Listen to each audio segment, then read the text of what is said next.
Hello अस्सलाम वालेकुम doctor अमन, क्या हाल है आपके? अस्सलाम वालेकुम सर। आ, सही क्लियर नज़र आ रही है स्क्रीन? ये सर मुझे आपकी स्क्रीन पे। और आवाज़ भी ठीक है? Yes sir, clear sir. How are you? I am fine, I am fine. Good to see you back. Thank you, thank you. Okay.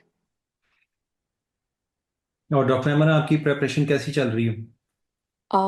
Sir it's going fine, hmm except the last module. Sir hmm. It was like lecturing was totally fine, लेकिन end पे जब वो MCQs का time आया ना, तो उस पे हम्म। मुझे लगा कि फिर मे बी जब चीज़ें थोड़ी सी इकट्ठी हुई हैं तो मुझसे प्रॉपर ग्रास्प नहीं की गई। So I think I need more practice now.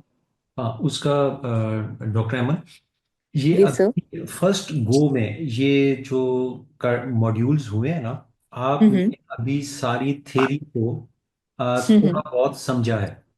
ठीक ठीक है। है। इस हम्म। गो के अंदर अभी आपको चीजें याद नहीं है, लेकिन ठीक आपको है। इस गो में ये पता लग गया कि हमने क्या क्या पढ़ा हुआ है और वो हम्म। किधर पढ़ा हुआ है। ठीक ठीक। है।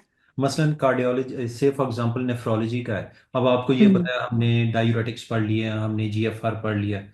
अब यस सर। इसका मतलब ये नहीं है कि वो आपको 100% याद हो चुका हुआ है।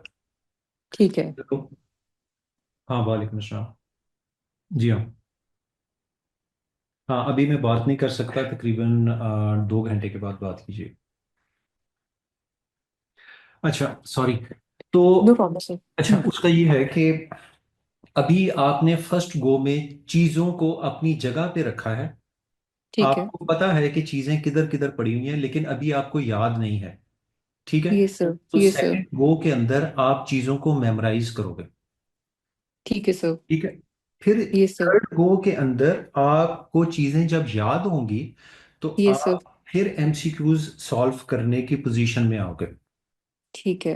अगर फर्स्ट गो में आप एमसीक्यूज करते हो और से फॉर यस सर। एग्जाम्पल 30% या 40% कर लेते हो ना, तो हम्म। यूं समझ लो ये हमारी 100% सक्सेस है। ठीक ठीक है। है। सो जो यस सर। मॉड्यूल खत्म हो उसके जो टेस्ट हैं उसके अंदर यस सर। मैं एक्सपेक्ट करता हूं कि आपके मार्क्स ऑलमोस्ट कोई 20-30% आने चाहिए। अगर इससे ज्यादा हो जाते हैं तो बहुत अच्छी बात है। फिर दूसरी ठीक है। बुक के अंदर जब आप इन सब थ्योरी को रिवाइज करोगे, मेमोराइज करोगे, फिर उसके बाद जब एमसीक्यूज होंगे, तो अब ये यस सर। percent तक पहुंचने चाहिए। और उसके बाद जब थर्ड गो होगी जो कि लास्ट गो होती है, यस उसमें सर। आपके 80 to 90% करेक्ट होने चाहिए। राइट। अभी तो ठीक है अपने सर। जहन में रखो ये फर्स्ट गो है। फर्स्ट ठीक है। गो में आपने बस चीजें आपको पता होनी, समझ आ चुकी होनी चाहिए। कोई ऐसा यस सर। टॉपिक होना चाहिए जो समझा ना हो। अब ठीक है। समझे हुए को रिवाइज करना है, इसलिए वो डिसहार्ट होने की जरूरत नहीं है कि मुझे एमसीक्यू सॉल्व नहीं हो रहे। ये अभी नहीं होंगे। ठीक है। ठीक है। ये सेकंड यस गो सर। के बाद आपको कुछ अच्छी समझ आनी शुरू होगी। ठीक है। ठीक है। बहुत से yes sir. MCQ multi system है। Yes sir. होगा न्यूरो का, पूछ यस सर। कार्डियोलॉजी रहे होंगे। ठीक है। ठीक है। ठीक है। कार्डियो का, और उसमें पूछ आपसे रिसेप्टर रहे होंगे। तो वो ठीक है। आपको जब कंबाइन करेंगे ना आप सारी चीजों को, फिर आपको एमसीक्यूज की बेहतर समझ आनी शुरू होगी। Okay sir. ठीक है। सो ठीक है। बस अभी फर्स्ट गो को चीजें अपनी बस प्रिपेयर कर लो पूरी सारी। Right sir. ठीक है, बाकी सारे ठीक है। Doctor Rameen, doctor Hera, doctor Iman, doctor Laiq, आपकी मुझे आवाज नहीं आ रही। अस्सलाम वालेकुम सर। वालेकुम अस्सलाम। अस्सलाम अ, वालेकुम सर। वालेकुम अस्सलाम। लाइक, आप अपना बेटा थोड़ा सा तारुफ करा दो मुझे। लाइक जान। हाँ जी हाँ। जी, आवाज़ आ रही है? हाँ, बिल्कुल बिल्कुल। लाइक कैसे हैं बेटा? ठीक हो आप सुनाएं? ठीक। मैं अल्लाह का सर, शुक्र है। मेरा नाम लाइक जान शिनवारी है। और गुड। और फाइनल ईयर का स्टूडेंट हो सीधू मेडिकल कॉलेज स्वात से। Very good, very good. आपने बहुत अच्छा टाइम चुना है स्टेप्स के लिए। Good, good, good, good. तो आपका ये बताओ कि अभी आप फाइनल ईयर में जस्ट पहुंचे हो, ऐसा ही है ना? हाँ, फ्रेश फ्रेश है, न्यू फाइनल ईयर चलो बैच है। बस ठीक है, गुड हो गया, गुड हो गया। फिर आपको चीजें ज्यादा बेहतर समझ आएंगी क्योंकि आप पीछे से अभी सारा पढ़ के आए हुए हो सारे। ठीक है। गुड, गुड बेटा। ठीक है डॉक्टर हिरा, आपको मेरी आवाज़ आ रही है? जी सर, आ रही है। ठीक है, मुझे अब जल्दी से अपना तारुफ करा दें। Sir, I am doctor Hira Mariam, working as a house officer in medicine department of sir Ganga Ram hospital. अच्छा गुड, आप तो फिर अपने ही स्टूडेंट हो। हम्म। जी। चलो गुड। गुड। और डॉक्टर ईमान, आपको मेरी आवाज़ आ रही है? नहीं आ रही। और डॉक्टर अतारा, जी डॉक्टर अदारा, अदारा, भाई स्टार्ट करें। सारे स्टूडेंट्स मौजूद हैं? Yes sir. चलें। डॉक्टर अमीन, आपको मेरी आवाज़ आ रही है? Yes sir. ठीक है, आप अपना तारुफ कराएं। My name is Ramin Aamir और हम्म। मैं फोर्थ ईयर की स्टूडेंट हूँ फ्रॉम एफएमएच कॉलेज। अच्छा गुड। गुड। चलो ठीक है, अभी हम स्टार्ट करते हैं। आप लोगों को बीच में कोई क्वेश्चन हो, आपने उसी वक्त पूछ लेना है। कोई चीज़ ऐसी नहीं रहनी चाहिए कि जो आपको समझ ना आए और आप ये कहें कि भाई हम आगे चलते हैं। उसी वक्त आपने क्वेश्चन रेज करना है ताकि मैं उसको एक्सप्लेन कर दूं। ठीक है, जिन्होंने अभी ज्वाइन किया है, हमारा ये जो यूएसएमएलई का ये लास्ट मॉड्यूल है कार्डियोलॉजी का। इसमें से अभी जब हम पढ़ेंगे तो जिन्होंने नया ज्वाइन किया है, आपको कुछ प्रॉब्लम्स महसूस होंगी, कुछ चीज़ें ऐसी हैं कि जो मैं आपको लगेगा कि हमें समझ नहीं आ रही, वो हम पहले मॉड्यूल्स में एक्सप्लेन कर चुके हुए हैं। फिर भी मैं कोशिश करूंगा कि उसको थोड़ा बहुत एक्सप्लेन करता रहूं। तो जब आप अगले मॉड्यूल्स कंटिन्यू करोगे तो ये सारी चीज़ें खुद ब खुद क्लियर हो जाएंगी आपको। तो हमारा जो ये वाला मॉड्यूल है, हमारा तरीका ये है कि हम इसको मॉड्यूलर सिस्टम के तहत लेके चलते हैं। यानी कि पहले से फॉर एग्जांपल अगर फिजियो स्टार्ट की है तो उससे रिलेटेड जो डिजीजेज आएंगी हम उसके साथ साथ करते जाएंगे। इसी तरह एनेटमी का जब आएगा तो उसके साथ जो जो रिलेटेड उसकी डिजीजेज होंगी हम उसके साथ साथ ही करते जाएंगे उसके साथ। तो अभी हम स्टार्ट करते हैं circuit of the cardiovascular system से। ये बिल्कुल सिंपल सा है।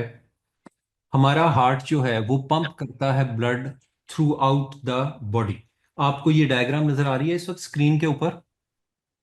तो हमारे बॉडी के अंदर दो सर्किट्स हैं। एक सर्किट है सिस्टेमिक सर्किट और एक है पल्मनरी सर्किट। आपको इस वक्त स्क्रीन पे क्या नजर आ रहा है? Suitable circulation.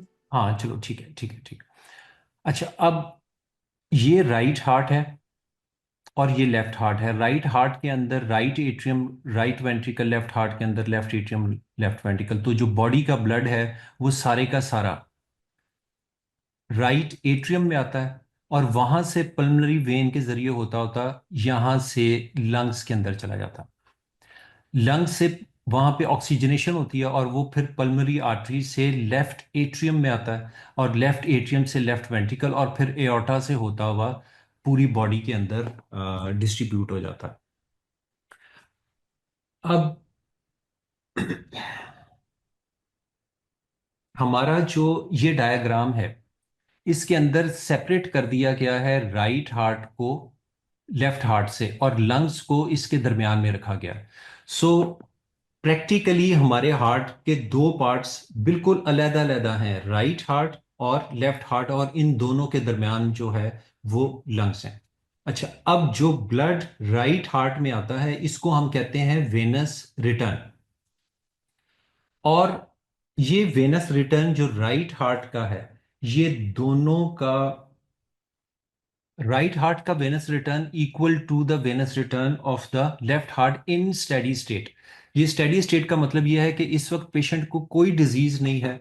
तो जब डिजीज नहीं होगी तो जितना blood right side of the heart पे आ रहा होगा उतना ही लेफ्ट जो ब्लड है वो left side of the heart पे जा रहा होगा। अच्छा, अब जो राइट वेंट्रिकल से ब्लड निकला है ये राइट साइड का कार्डिक आउटपुट होगा और जो लेफ्ट वेंट्रिकल से निकला है वो लेफ्ट साइड का कार्डिक आउटपुट होगा और ये दोनों भी बराबर होंगे। इसका मतलब है कि राइट वेंट्रिकल और left ventricle equal amount of blood push करते हैं, right ventricle equal amount of blood lungs में भेज देता है और left ventricle equal amount of blood systemic circulation के अंदर भेज देता है। अब इस सारे से हमें जो चीज क्लियर हुई वो ये कि कार्डिक आउटपुट दोनों स्टेट्स का बराबर है, और अगर हमने अब तक जो पढ़ा है इसमें ये कह सकते हैं कि वेनस रिटर्न जितना होगा उतना लेफ्ट हार्ट का कार्डिक आउटपुट होगा। ठीक है, ये बात समझ में आ गई? जी भाई, अपने अपने माइक्रोफोन ऑन करके मुझे बताते रहो साथ साथ। जी सर, आ गई है।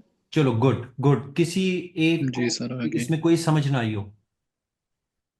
ठीक है, अच्छा अब इस स्टेट इधर देखो, यहाँ पे नीचे cerebral, coronary, renal, gastrointestinal, skeletal muscles और स्किन लिखा हुआ। जो भी कार्डिक आउटपुट होगा ये परसेंटेज लिखी हुई है कि जितना कार्डिक आउटपुट होगा उसकी हर ऑर्गन अपनी अपनी परसेंटेज इसके मुताबिक लेगा, किसी की ज्यादा है और किसी की कम है। आप मुझे देख के बताओ कि इस वक्त आप लोगों को सबसे कम किसका लग रहा है? स्किन का इस वक्त सबसे कम है। भाई अपने अपने माइक ऑन कर लो। स्कैन का।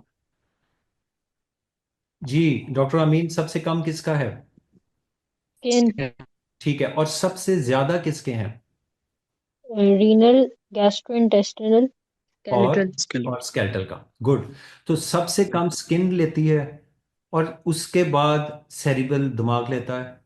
ठीक है, और 25% सबसे ज्यादा है। अच्छा, अब इधर देखो, कॉर्नरी का कितना है? 5। 5। इसका मतलब है कि स्किन और हार्ट, इस जो ब्लड हमारे पास पुश होता है, हार्ट का अपना भी तो एक मसल है, उसको भी ऑक्सीजनेशन चाहिए।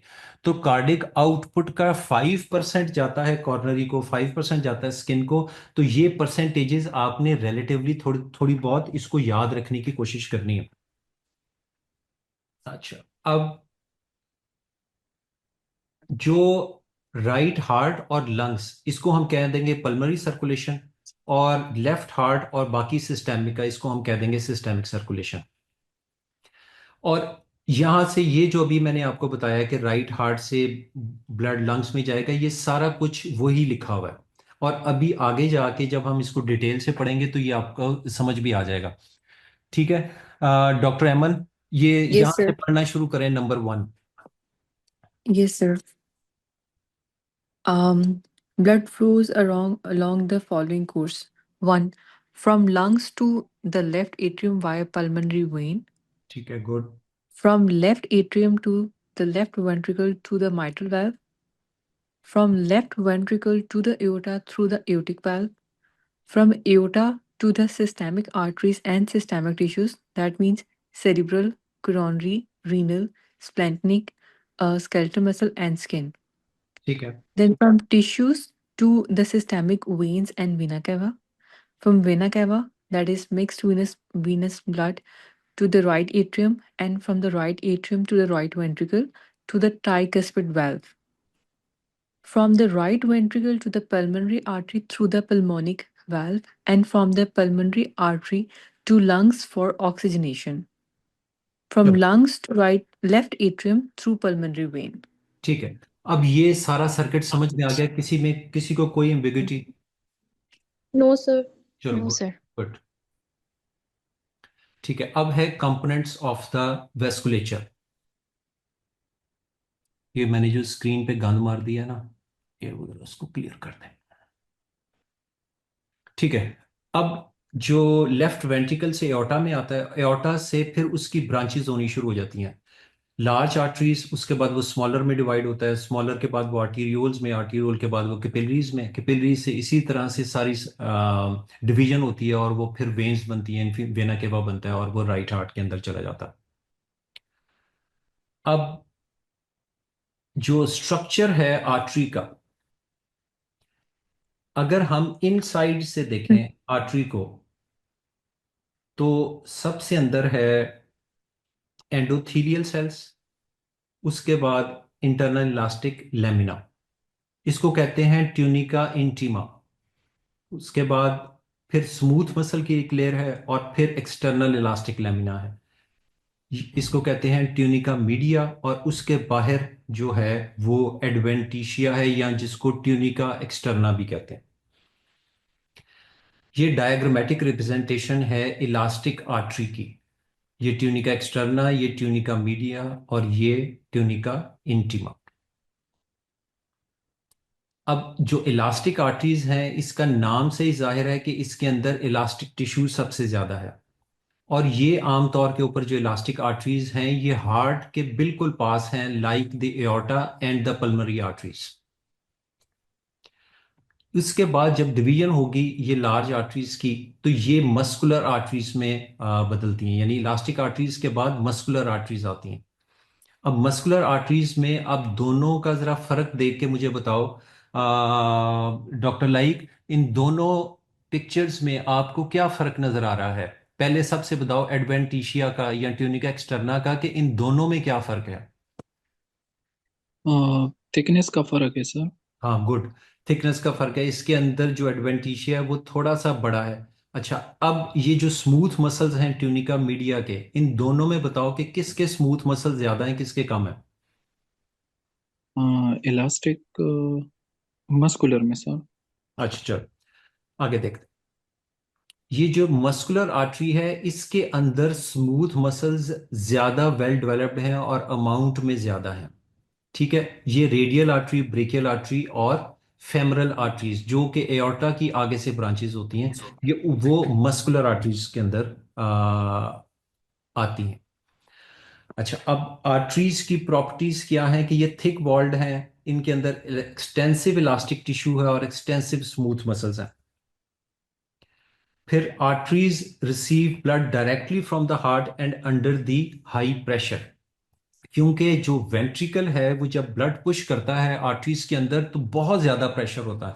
अगर ये थिक वॉल्ड नहीं होंगी, इनके अंदर इलास्टिक टिश्यू नहीं होगा, तो ये रप्चर हो जाएंगी।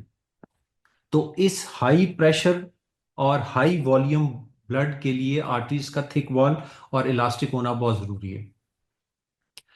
अब जो ही वेंट्रिकल पुश करता है ब्लड आर्टरीज के अंदर, तो ये आर्टरीज डायलेट करती हैं, और हाई प्रेशर होता है जिसको हम कहते हैं शियर स्ट्रेस। ये शियर स्ट्रेस आर्टरीज की वॉल को डायलेट करने के लिए पुश करता है, and the volume of the blood contain in the arteries is called stressed volume. चूंकि ये एक्सट्रीम जो आर्टरीज की वॉल्स हैं वो डायलेट हो रही हैं उस वॉल्यूम को अकोमोडेट करने के लिए, तो ये वॉल्यूम जो आया है ये सख्त प्रेशर वाला वॉल्यूम है, इसीलिए इस वॉल्यूम को कहते हैं स्ट्रेस्ड वॉल्यूम। और ये वॉल्स को सरकमफ्रेंशियल स्ट्रेच करती हैं, ये बिल्कुल गुलाई में चारों तरफ एक जैसा ही प्रेशर होगा। अब उसके बाद जो सबसे छोटी जो आती हैं कैपिलरी से पहले, उनको आर्टीरियोल्स कहते हैं। आर्टीरियोल्स के वॉल के अंदर एक्सटेंसिव स्मूथ मसल्स हैं, ये हाईएस्ट रेजिस्टेंस ऑफर करते हैं, और ये टोनिकली एक्टिव हैं, ये हमेशा कॉन्ट्रैक्टेड स्टेट के अंदर होंगी।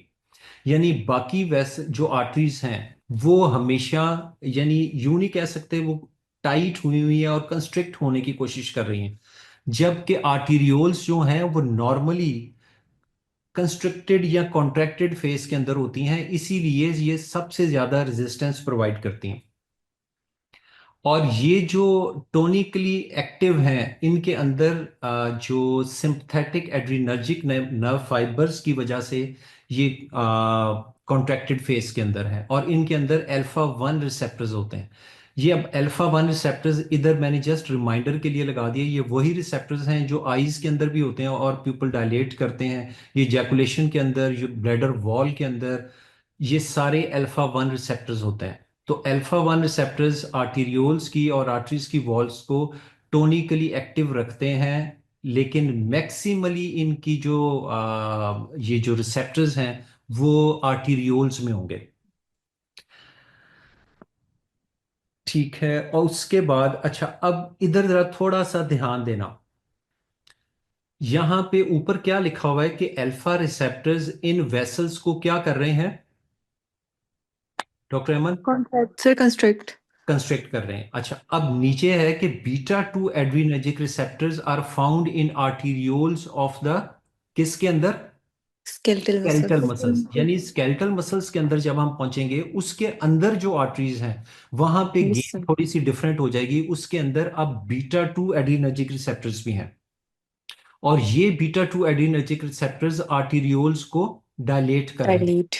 ठीक है, Yes, sir. अब बात थोड़ी सी कंफ्यूजिंग लग रही है कि एक तरफ हमेशा अल्फा 1 रिसेप्टर्स कंस्ट्रिक्ट कर रहे हैं, Hmm.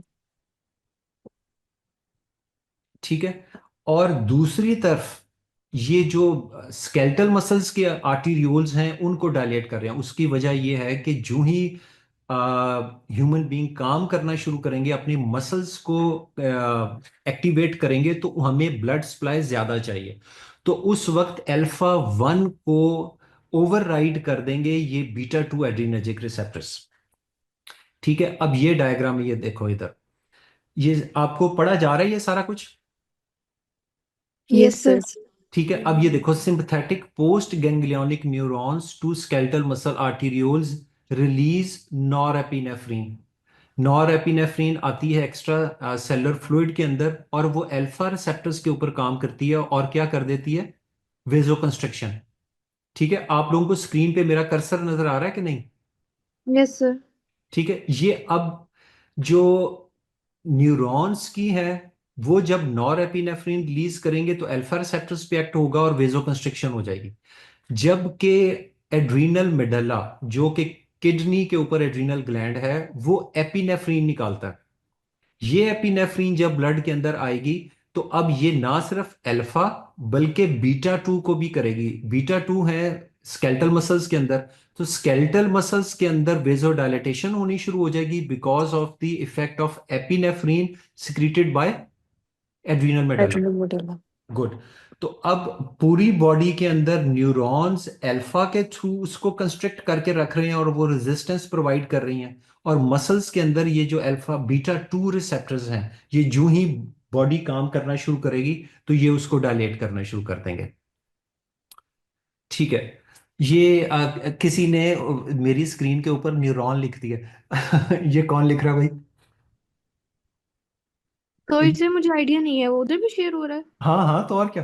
मुझे आइडिया नहीं है, मैं अपने लिए लिख रही थी। अच्छा, नहीं नहीं, इट्स ओके ओके। मैं यकदम परेशान हो गया, मैंने कहा मैंने इतना लंबा गोला डाल के टिक भी नहीं लगाया था, किसी ने न्यूरॉन लिख दिया। अच्छा चलो, it's okay it's sorry okay. Sir. अरे नहीं नहीं, कोई बात नहीं।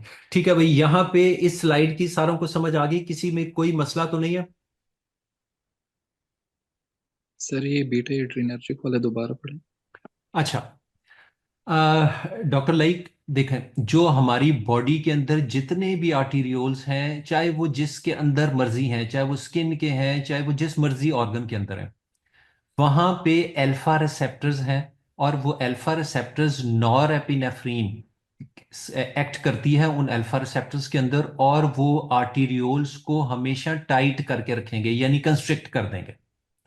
ठीक है, यस सर। जबकि हमारे जितने भी स्केलेटल मसल्स हैं, मसलन बाइसेप ट्राइसेप, जितने स्केलेटल मसल्स हैं, उसके अंदर बीटा रिसेप्टर्स हैं। ठीक है, बीटा रिसेप्टर्स भी हैं। अब जब भी उनको ब्लड सप्लाई चाहिए होगी तो वो under the effect of epinephrine, जो कि एड्रीनल मेडल्ला स्क्रीट करेगा। ठीक है, वो जब स्क्रीट होगा तब हमारे स्केलेटल मसल्स के अंदर वेजोडाइलेटेशन होगी। ठीक है, तो बाकी सारी जगह के ऊपर यस। अल्फा काम करता रहेगा, और जो ही हमारे स्केलेटल मसल्स को जरूरत होगी ऑक्सीजन की और यहाँ वो वर्क करेंगे, तो एड्रीनल मेडल्ला की जो एपिनेफ्रीन है वो उसको डायलेट कर देगी। ठीक है, बाकी सारे जिस्म के अंदर वो कंस्ट्रिक्टेड फॉर्म में ही रहेंगे और स्केलेटल मसल्स के अंदर डायलेट हो जाएंगे। यस सर, समझ आ गए। चल गुड। ओ ओ यार, ये अपना इसको कैसे करें डॉक्टर ईमान? हाँ उसको, बेटा इसको, चलो गुड हो गया। अच्छा, अब कैपिलरीज के ऊपर, ये बेसिकली कैपिलरीज का एक स्ट्रक्चर है, ये सारों को क्लियर नजर आ रहा है? Yes, sir. ठीक है, डॉक्टर लाइक आप के सामने स्क्रीन कौन सी है? आप किस स्क्रीन के ऊपर बैठे हुए हो? कि कैपिलरीज। नहीं नहीं, आपने लैपटॉप रखा हुआ है, आपको ये बहुत ज्यादा छोटा तो नहीं लग रहा? ठीक है सर। ठीक है, चलो ओके। अच्छा, अब जो कैपिलरीज हैं इसकी एंडोथीलियम है और बेसल लैमिना है, बस इसकी दो लेयर्स हैं, और उसके बाहर एक पेरिसाइट्स होते हैं, ये मैं अभी बताता हूं कि ये क्या होते हैं। ये capillaries are basically made up of single layer of endothelial cells and surrounded by the basal lamina. अब इन कैपिलरीज की तीन टाइप्स होती हैं, कंटिन्यूअस, फेनेस्ट्रेटेड और साइनोसाइड्स। जो कंटिन्यूस हैं उसके अंदर जो एंडोथीलियल सेल्स हैं वो आपस में टाइटली लिंक्ड हैं और उनके अंदर बहुत ज्यादा गैप्स नहीं हैं। जो फेनेस्ट्रेटेड है इसके एंडोथीलियल सेल्स के अंदर छोटे छोटे सुराख हैं, जिस किस में से चीजें बड़ी आसानी से निकल के बाहर अंदर आ सकती हैं। और जो साइनोसाइडल कैपिलरीज हैं इसके अंदर बड़े बड़े गैप्स हैं, इंट्रासेलुलर गैप्स, यानी दो एंडोथेलियल सेल्स के दरमियान में ढेर सारे गैप्स हैं, और उसके बेसल लैमिना के अंदर भी ढेर सारे गैप्स हैं। अब ये जो हमारी कंटिन्यूस हैं कैपिलरीज, ये स्किन, नर्व्स, मसल्स और कनेक्टिव टिश्यूज में होती हैं। जो हमारी हमारी फेनेस्ट्रेटेड कैपिलरीज हैं, ये इसका सबसे अच्छी एग्जांपल है हमारी किडनीज के अंदर, जिसमें ग्लोमेरुलर कैपिलरीज, पेरीट्यूबुलर कैपिलरीज और वाजा रेक्टस हैं। ये आप लोगों का एक एमसीक्यू है, जिसके अंदर उन्होंने इस तरह की एक पिक्चर दी हुई है, और ये पूछा हुआ है कि ये वाली सबसे ज्यादा कहाँ पे होंगी, और साथ नीचे उन्होंने लिखा हुआ है skin, nerve, muscles, connective tissue, kidneys. तो जब इस तरह की फेनेस्ट्रेशन वाली आए तो आप लोगों के जहन में होना चाहिए कि ये किडनीज इसकी बेस्ट एग्जांपल है। उसके बाद स्मॉल इंटेस्टाइन के अंदर भी फेनेस्ट्रेटेड होंगी, और एंडोक्राइन, जितने भी एंडोक्राइन ग्लैंड्स हैं उन सारों के अंदर फेनेस्ट्रेटेड कैपिलरीज है। जो साइनोसाइडल कैपिलरीज हैं ये सबसे ज्यादा लिवर के अंदर, उसके बाद लिम्फॉइड ऑर्गन्स जिसके अंदर thymus, spleen, lymph nodes, appendix, और बोन मैरो के अंदर। अब कैपिलरीज का फंक्शन हमें पता है कि ये ऑक्सीजन प्रोवाइड करती है।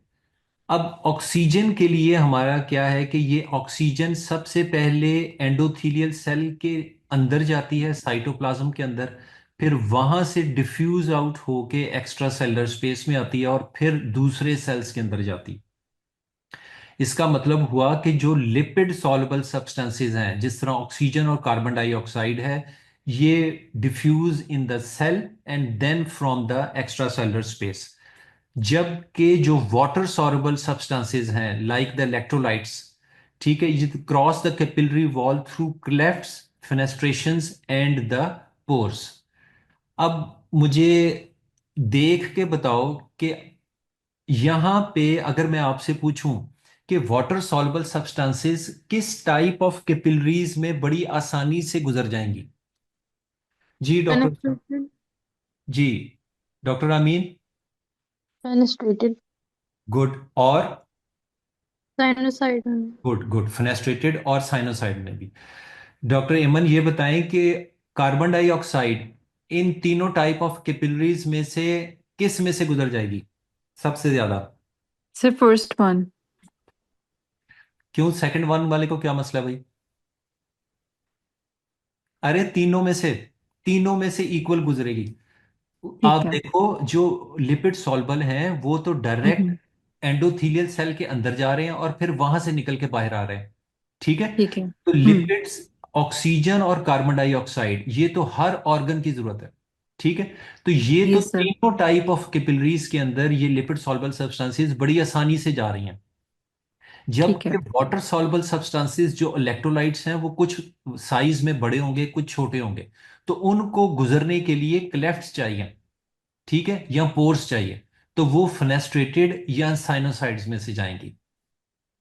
ठीक है, क्लियर हो गई राइट बात? सर। इसका ये मतलब भी नहीं है कि इनके इधर से नहीं हो सकते, लेकिन रिलेटिवली अगर आपको एमसीक्यू पूछा जाए कि इन तीनों में से सबसे ज्यादा किधर से गुजर सकेंगे, तो वो साइनोसाइड्स में से गुजर सकेंगे।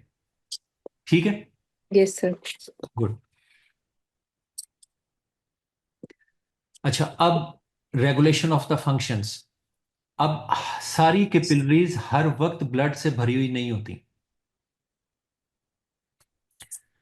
rather than there is a selective perfusion of the capillary beds depending upon the metabolic needs of the tissues.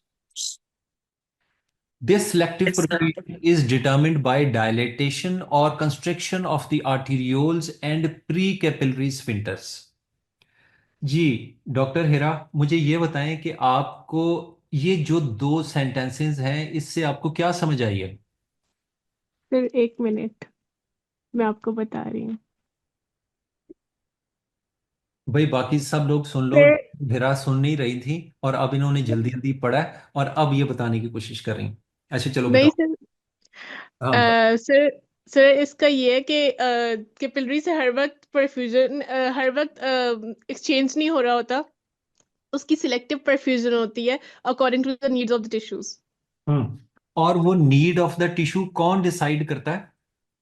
Arterioles की गुड, डायलिटेशन और यस कॉन्स्ट्रिक्शन। गुड। क्योंकि हमें पता है कि कैपिलरीज से पहले आर्टीरियोल्स थी और जी आर्टीरियोल्स कंस्ट्रिक्ट कर रही थी। जिस एरिया को इन्होंने ज्यादा ब्लड सप्लाई करना था उसके ये जो आर्टीरियोल्स हैं वो डायलेट हो हम्म, जाएगी, तो उस एरिया की कैपिलरीज को ब्लड सप्लाई मिल जाएगी। ठीक है, और अगर किसी एरिया में उन्होंने ऑक्सीजन या से for example nutrients come provide करने हैं तो वो आर्टीरियोल्स कंस्ट्रिक्ट कर जाएंगी और उस एरिया की कैपिलरीज को ब्लड सप्लाई कम मिलेगी। ठीक है, और ये वाली जो आर्टीरियोल्स हैं इनको सिंपथेटिक इनर्वेशन, वो जो हमने अभी पहले पढ़ा है, और वेजो एक्टिव जो सब्सटेंसेस नाइट्रो ऑक्साइड एंडोथिलीन, ये इसको डायलेट और कंस्ट्रिक्ट करते रहेंगे। अब आते हैं हम पेरिसाइट्स के ऊपर, जो कि इसके हर जो कैपिलरी है उसकी बेजल लैमिना के बाहर पड़े हुए हैं। ये पेरिसाइट्स एक वेस्कुलर स्ट्रक्चर है।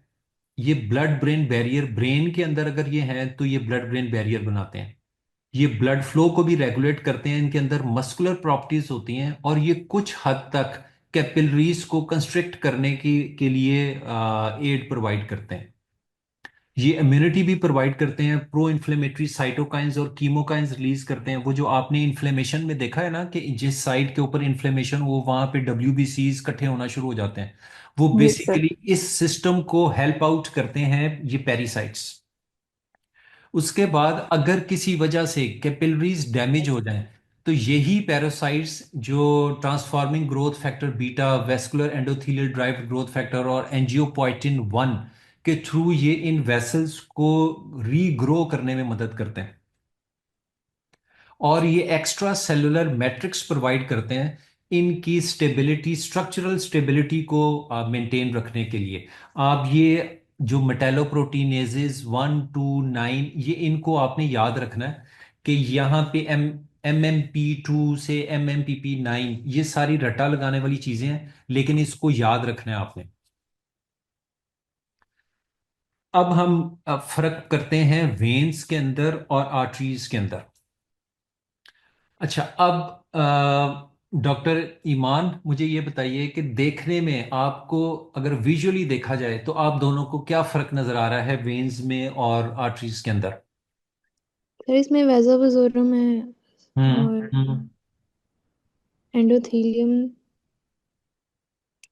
हाँ, एंडोथेलियम पतली सी है उधर वेन के अंदर और उधर। अच्छा चलो, ये इनकी देख, ट्यूनिका मीडिया कम है, छोटी है, पतली है। ठीक है ठीक है, चलो आर्टरीज जो हैं ये थिक वॉल्ड है, जबकि इधर देखा जाए तो वेन्स जो हैं वो थिन वॉल्ड है। उसके बाद जो ट्यूनिका एक्सटर्ना जिसको हमने एडवेंटिशिया कहा था, ये वेन में भी है और ये मस्कुलर आर्टरी के अंदर भी है। उसके बाद एंडोथीलियम मस्कुलर आर्टरी में भी है, इंटरनल इलास्टिक लैमिना भी है, लेकिन वेन के अंदर इंटरनल इलास्टिक लैमिना नहीं है। इधर से मस्कुलर आर्टरी के स्मूथ मसल फाइबर्स हैं जिसके अंदर इलास्टिक फाइबर्स भी हैं। इसमें वेन्स के अंदर स्मूथ मसल फाइबर्स हैं लेकिन उनकी थिकनेस बहुत कम है और इलास्टिक फाइबर इसके अंदर ना होने के बराबर है। Because the wall of the veins contain much less elastic tissue than the arteries, the vein has the large capacity to hold blood. इधर से एक्सटर्नल इलास्टिक लेमिना या एक्सटर्नल इलास्टिक मेम्ब्रेन है, जबकि वेन के अंदर इस एक्सटर्नल इलास्टिक मेम्ब्रेन नहीं है।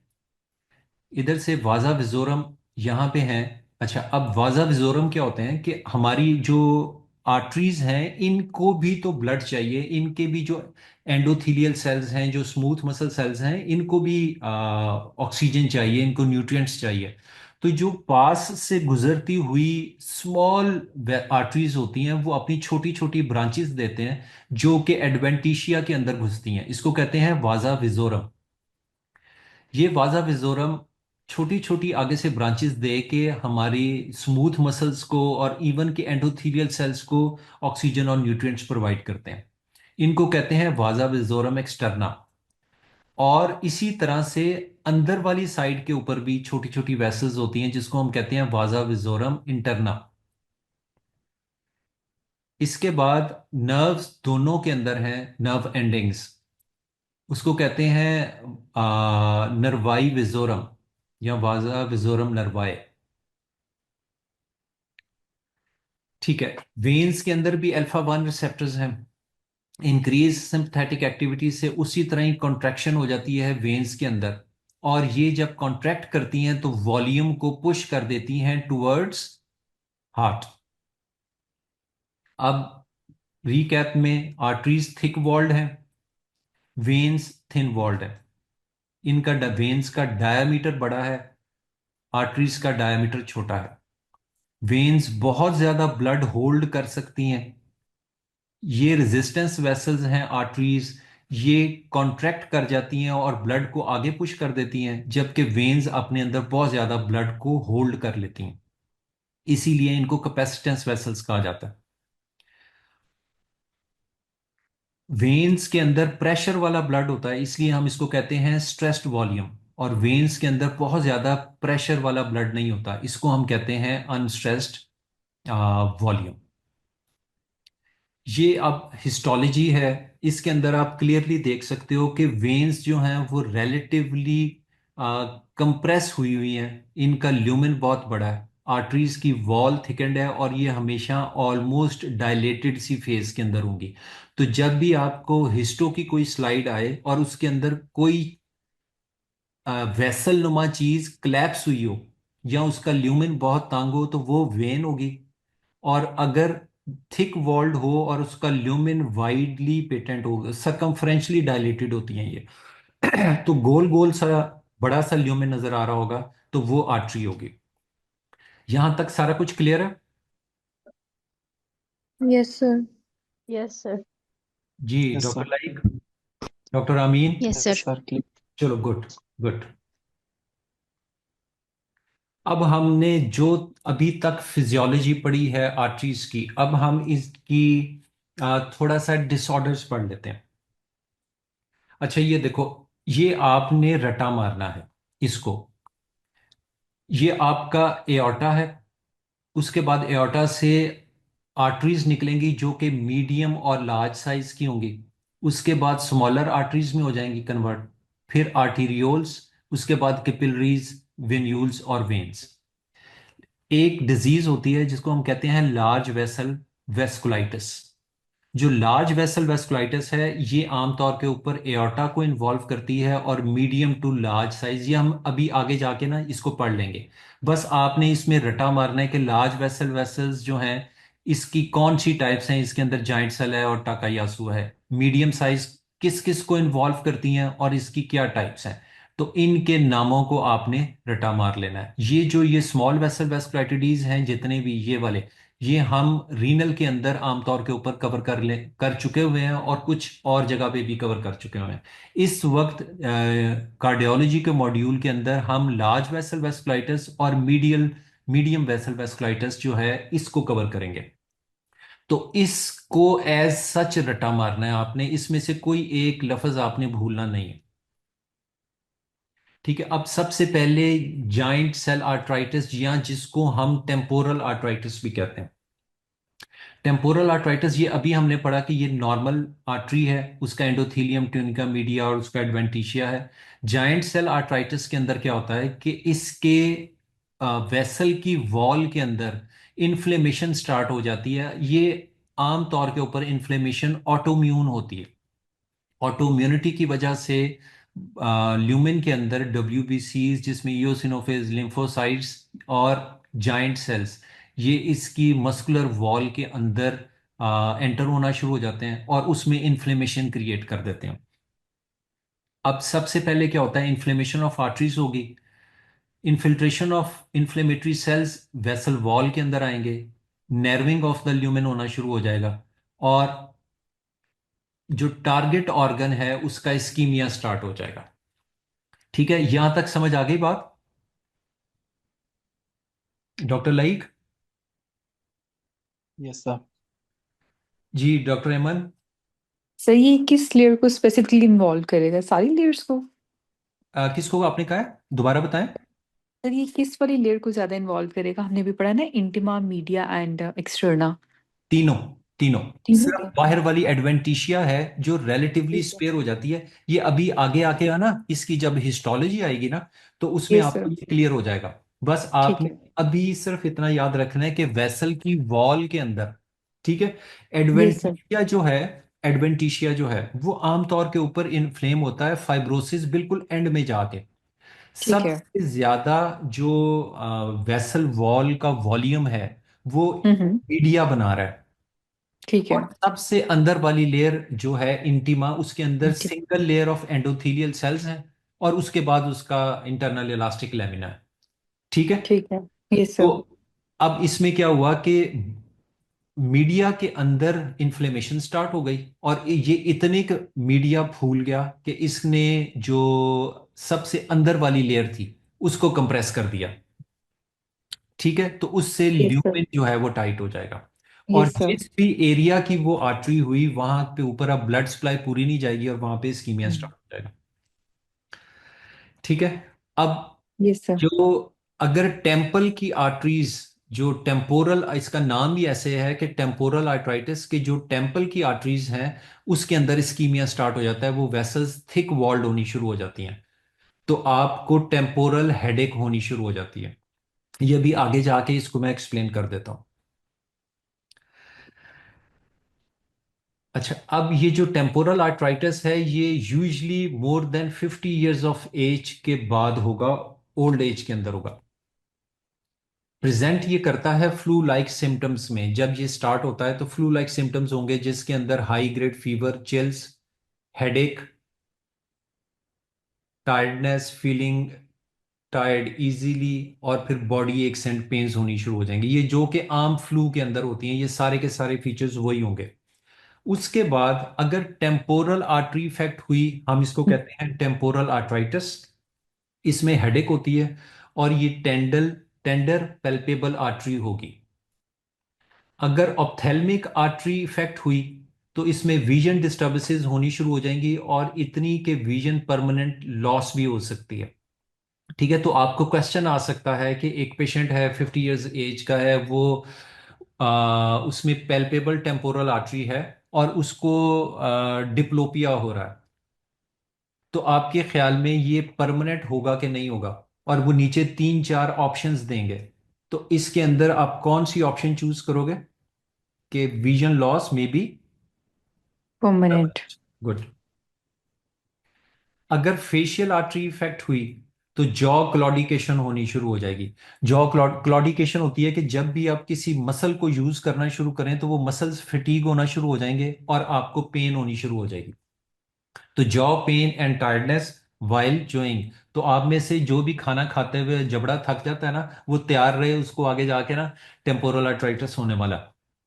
तो डॉक्टर अमीन, आपको खाना खाते हुए थकावट तो नहीं महसूस होती जॉ में? No sir. चलो गुड है, आपको नहीं होने वाला, मुबारक हो। और अगर लिंगुअल आर्टरी इफेक्ट हो तो टंग नेक्रोसिस होना शुरू हो जाएगा, और ये क्लासिकली इन्वॉल्व करती है कैरोटिड आर्टरी की ब्रांचेस को, specially the external carotid artery.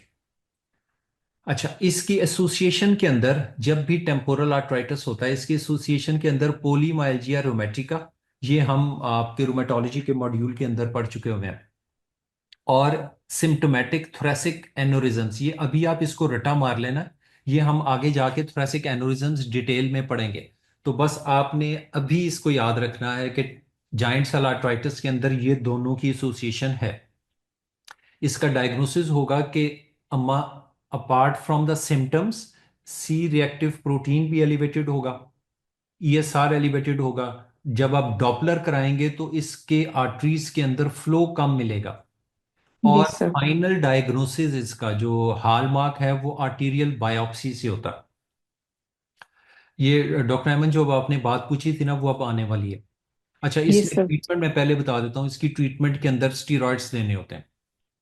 Histology, अच्छा ये है अब वेसल का उसका कट सेक्शन और उसकी हिस्टोलॉजी की मैं अभी आपको बताता हूँ। ये जो लेयर है ये आपको एक ना वाइट सा गोला नजर आ रहा होगा। ये मैंने Yes, पर्पस भी sir. अभी खुद लगाया है। बस ये समझ लो कि ये इंटीमा है Yes, यहां से sir. लेके यहां तक। उसके बाद ये मीडिया, और ये जो आपको डार्क रेड से कलर का नजर आ रहा है ये इसका एडवेंटिशिया है, यहां से लेके यहां तक। ठीक है, इसके अंदर क्या होता है, सबसे पहले लिम्फोसाइट्स और मैक्रोफेजेस की इन्फिल्ट्रेशन होनी शुरू हो जाती है। ये जो आपको dot dot dot dot dot dot नजर आ रहे हैं ना सारे Sir. टाइनी से डॉट्स ये वाले, इस लेयर के अंदर ये सारे के Yes, sir. सारे लिम्फोसाइट्स के न्यूक्लियाई हैं। और Right. इंटिमल फाइब्रोसिस होगा, fragmentation of the internal elastic lamina. अब ये इधर देखो, ये सारे का सारा इंटिमा, इसका फाइब्रोसिस, ये जो येलो येलो आपको नजर आ रहा है ये सारे का सारा फाइब्रोसिस हुआ हुआ है। और ये जो आपको ये नजर आ रहा है ये फ्रेगमेंटेशन है। ये नजर आ रही है, Yes, sir. कट से हैं जो अंदर ल्यूमेन से अंदर की तरफ आ रहे हैं। This is called as the fragmentation of internal elastic lamina. और इसका ल्यूमेन भी नैरो हुआ हुआ है। ये वैसे ल्यूमेन को कैसा होना चाहिए था आर्टरीज का, गोल Round. राउंड। जो मैंने वाइट सा लगाया था ना वो उसका नॉर्मल था। अच्छा, इसके बाद यहां पे ये देखो ये क्या इकट्ठा हुआ हुआ है। ये मल्टी न्यूक्लिएटेड जाइंट सेल्स हैं जो इलास्टिक फाइबर्स के अंदर इकट्ठे हुए हैं। और ये वाली पिक्चर इस तरह की आपको जो सिनेरियो के साथ इस तरह की पिक्चर आएगी, क्योंकि सिनेरियो होगा तब आपको ये समझ आएगी कि ये आर्टरीज की है। इस तरह की एज सच मुश्किल है कि आपको खाली सिनेरियो यानी पिक्चर ये वाली दें। प्रोबेबली वो इस तरह से मिलती जुलती इसकी पिक्चर देंगे। ठीक है डॉक्टर रामीन, ये पढ़े नीचे से ये क्या लिखा हुआ है। Histopathological section of the temporal artery biopsy from the patient in this case shows giant cells, white arrow with बस surrounding histiocytes. बस ठीक है, एक मिनट रुक जाओ।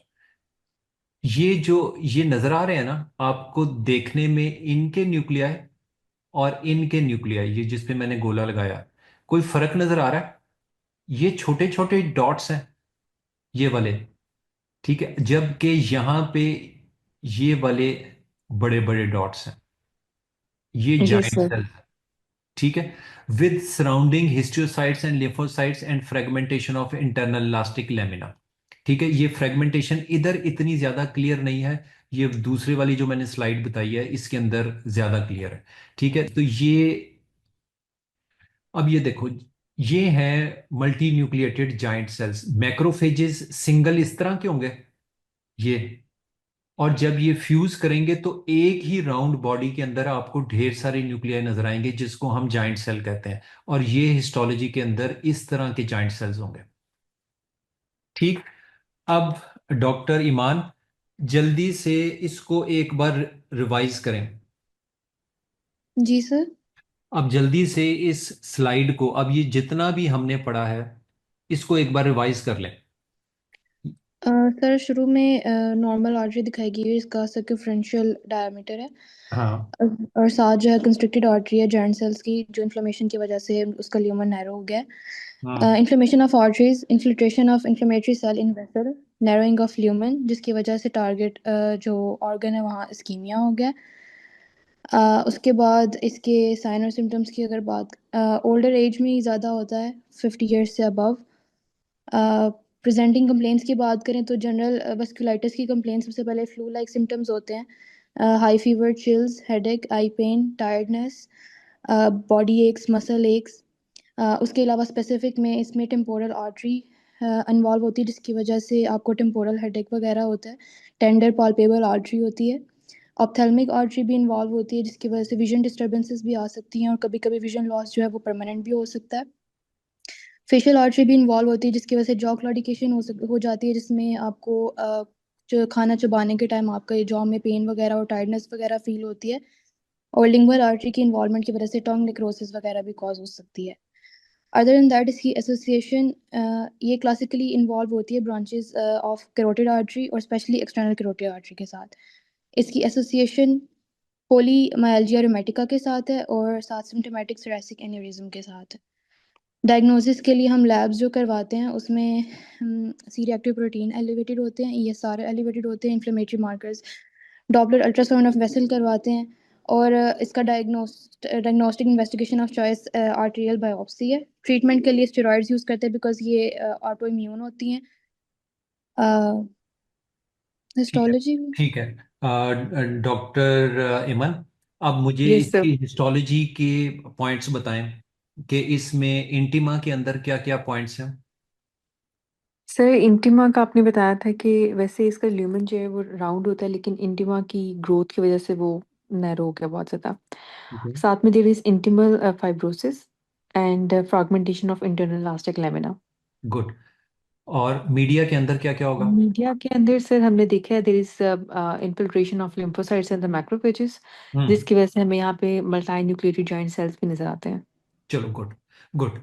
अच्छा, अब इस स्लाइड के अंदर जितने भी वर्ड्स हैं, किसी एक वर्ड को आपने नहीं भूलना, ठीक है। इसमें एक एक वर्ड इतना कीमती है कि हर एक एक वर्ड के ऊपर आपका एमसीक्यू आ सकता है।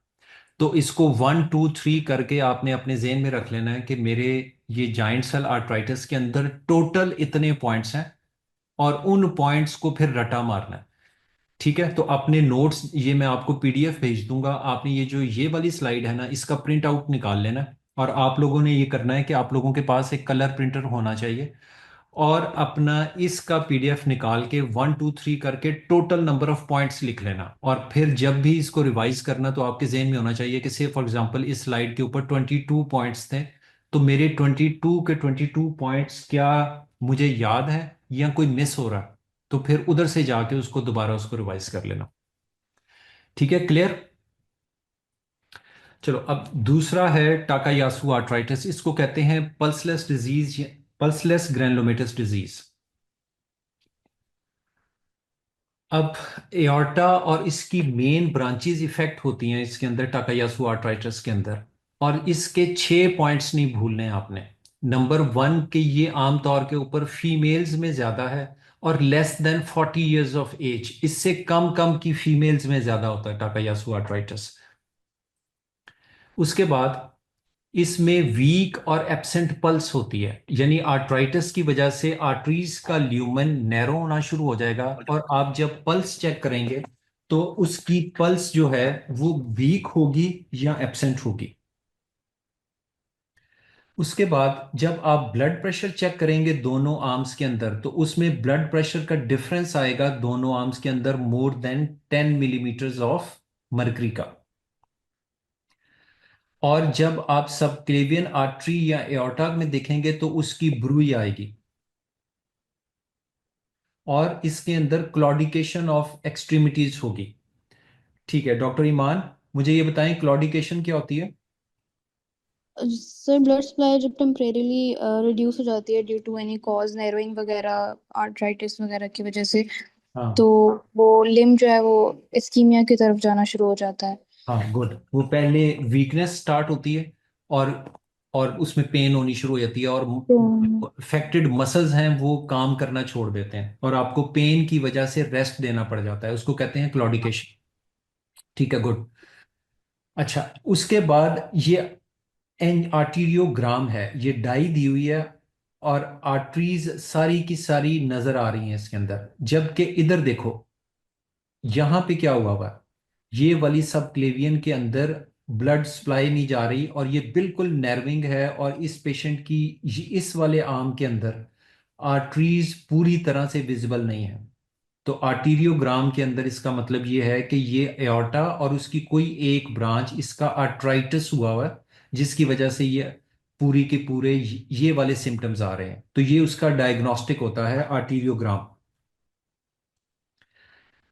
ACR, American college of rheumatology का क्राइटेरिया के मुताबिक ये जो 6 पॉइंट्स मैंने आपको बताए हैं, इसमें से अगर 3 हो जाएं तो टाकायासु आर्ट्राइटिस कंफर्म हो जाता है। और इसके एसोसिएशंस के अंदर यही थोरेसिक एनोरिज्म्स और रीनल आर्टरी स्टीनोसिस ये भी हो सकता है। ऐसा नहीं है कि यानी ऐसा भी है कि एनोरिज्म ना हो और रीनल आर्टरी स्टीनोसिस ना हो, क्योंकि ये जो ऊपर वाले 6 पॉइंट्स हैं इसमें से 3 होने चाहिए। लेकिन ऐसा हो सकता है कि इनके अलावा पेशेंट को एनोरिज्म भी हो और रीनल आर्टरी स्टीनोसिस भी हो। इसमें जब आप रेटिनल फंडोस्कोपी करेंगे तो ये जो आर्टरीज हैं ये इसके अंदर सप्लाई कम, इस एरिया में अब देखो आपको ब्लड वेसल्स क्लियरली नजर आ रही हैं कि नहीं? नहीं सर। गुड। इसका मतलब है कि रेटिनल आर्टरी की ओक्लूजन हुई हुई है, जिसकी वजह से यहाँ पे ब्लड वेसल्स क्लियरली विजिबल नहीं है। तो अब इसमें जो सबसे इंपॉर्टेंट टाकायासु आर्ट्राइटिस जो कि सिनेरियो के अंदर जिससे आपको पकड़ा जाएगा वो ये एब्सेंट और वीक पल्स या ब्लड प्रेशर डिफरेंस। ये दोनों फीचर्स ऐसे हैं जो ही ये मिले आपका ध्यान फौरन जाना चाहिए कि ये पेशेंट को जो है ना टाकायासु आर्ट्राइटिस। और इसकी ट्रीटमेंट के अंदर भी आप स्टेरॉइड्स देते हैं। तीसरा है पोलियाट्राइटिस नोडोजा। अच्छा भाई आप मुझे ये बताओ, आप लोगों का दिमाग अभी सुकून में है कि दिमाग के अंदर कुछ हलचल होनी शुरू हो गई है कि कौन है सर? जी सुकून में है? जी सर। जी डॉक्टर अमीन सुकून में है, कंटिन्यू करें। Yes, sir. जी। डॉक्टर लाइक? जी सर ठीक है। ठीक है, वो मैं एक्चुअली इसलिए कह रहा था, मैंने कहा कोई एक बंदा बोल दे कि 5 मिनट ब्रेक ले लो तो मैं जाके जरा पानी का एक घूंट पी लूं, लेकिन आप सारे के सारे इतने जालिम हो कि अच्छा आप लोग इस तरह करो भाई, जस्ट गिव मी 5 मिनट्स, ठीक है? तो मैं जरा पानी का घूंट शूंट पी लूं, ठीक है? मेरा बोल बोल के जो है ना ऑलमोस्ट गला थोड़ा सा खुश्क हो गया। Is it okay? Okay sir. चलो आप एग्जैक्टली 5 मिनट के बाद इसको ऑन ही रहने दो, तो 5 मिनट के बाद इधर दोबारा मिलते हैं, ठीक है? सर जी डॉक्टर अमीन, एमन, अदरान, अदारा, लाइक मौजूद हैं? Yes sir. Yes, sir. ठीक है, ईमान मौजूद हैं? जी सर। Yes sir. चलो गुड गुड। अच्छा अब है पोलियाट्राइटिस नोडोजा। इसके अंदर क्या है कि जो इलास्टिक फाइबर्स हैं वो चाहे जिस मर्जी लेयर के हैं उसकी डिस्ट्रक्शन होनी शुरू हो जाती है और मैट्रिक्स मेटालोप्रोटीनेज प्रोडक्शन होना शुरू हो जाती है। और ये मीडियम साइज और स्मॉल साइज आर्टरीज को इफेक्ट करते हैं। और इसमें इंपॉर्टेंट ये है कि ये एट वेसल बाइफरकेशंस के ऊपर ज्यादा इफेक्ट करते हैं, ठीक है? बाकी सारों के अंदर जो पीछे आपने पढ़ा है कहीं पे वर्ड आया था वेसल बाइफरकेशन का, तो इधर खास तौर पे है कि ये वेसल्स की जो बाइफरकेशन है ना उसको प्रीडोमिनेंटली इफेक्ट करते हैं। अब ये देखो इसमें ये डायग्राम सारों को क्लियर नजर आ रही है? Yes sir. यस यस ठीक है, सर। चलो अब इसमें होगा ये कि नंबर 1 के ऊपर किसी भी वजह से ये ऑटोम्यून डिसऑर्डर है जिसके अंदर सर्कुलेटिंग एंटीजन्स एंटीबॉडी कम्प्लेक्सेस बनेंगे। ये एंटीजन एंटीबॉडी कम्प्लेक्सेस डिपॉजिट होना शुरू हो जाएंगे वेसल की वॉल के अंदर। उसके बाद यहाँ पे इन वेसल वॉल की डेपोजिशन के बाद इन्फ्लेमेशन स्टार्ट हो जाएगी और न्यूट्रोफिल्स इन्फिल्ट्रेट होना शुरू हो जाएंगे in all the layers of the vessel wall. इसके बाद यहाँ पे जो इन्फ्लेमेशन होगी वो नेक्रोटाइजिंग होगी। नेक्रोटाइजिंग का मतलब ये है कि ये वाले न्यूट्रोफिल्स इन तमाम लेयर्स को डेड करना शुरू कर देंगे उसके सेल्स को, और वहां पे पस बननी शुरू हो जाएगी। जिसके अंदर सेल्स डेथ होनी शुरू हो जाए उसको कहते हैं नेक्रोटाइजिंग इन्फ्लेमेशन। और फिर उसके बाद ये वाला पार्ट जब ये होगा तो वेसल वॉल वीक हो जाएगी और एनोरिज्मल डायलिटेशन होनी शुरू हो जाएगी, क्योंकि ब्लड वेसल के अंदर जो ब्लड है वो तो प्रेशर से आ रहा है। तो उस प्रेशर की वजह से वेसल वॉल जब वीक होगी तो डायलिटेशन स्टार्ट हो जाएगी वेसल की। और aneurysmal dilatation as large as 1 centimetre in size are characteristics of polyarteritis nodosa. So इसका मतलब ये हुआ कि इन्फ्लेमेशन के बाद जो एनोरिज्मल डायलिटेशन है वो हॉलमार्क और कैरेक्टरिस्टिक फाइंडिंग है पोलियार्ट्राइटिस नोडोजा की।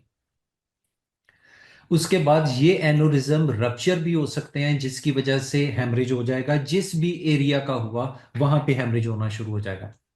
और फाइनली वो वेसल अक्लूड हो जाएगी और वहां पे थ्रोम्बस बनना शुरू हो जाएगा और पार्शियल या कंप्लीट ऑक्लूजन हो जाएगी टारगेट ऑर्गन को ब्लड सप्लाई की।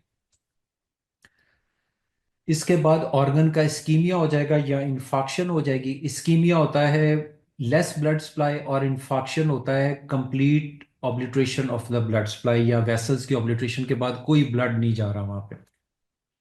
तो इवेंचुअली लॉन्ग स्टैंडिंगली वो जब फाइब्रोसिस होगा, हील होगा, तो वेसल इस तरह से पियर होगी कि ये डायलिटेशन हुई है, ये डायलिटेशन हुई है और बीडिड अपीयरेंस आएगी जिसको कहते हैं स्ट्रिंग ऑफ पर्ल्स अपीयरेंस, और ये इमेजिंग के ऊपर आएगी।